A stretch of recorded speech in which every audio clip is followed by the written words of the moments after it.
మందిరములోనికి రారండి, వందనీయుడేసుని చేరండి. మందిరములోనికి రారండి, వందనీయుడేసుని చేరండి.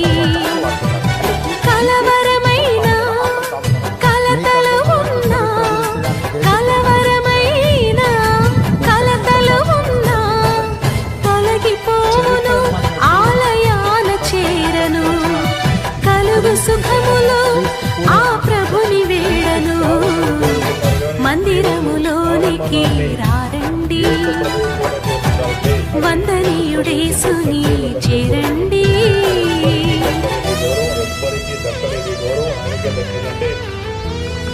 అది ఒక నమ్మకం, పవిత్రమైన వాస్తవం కూడా మీకు తెలియజేస్తుంది.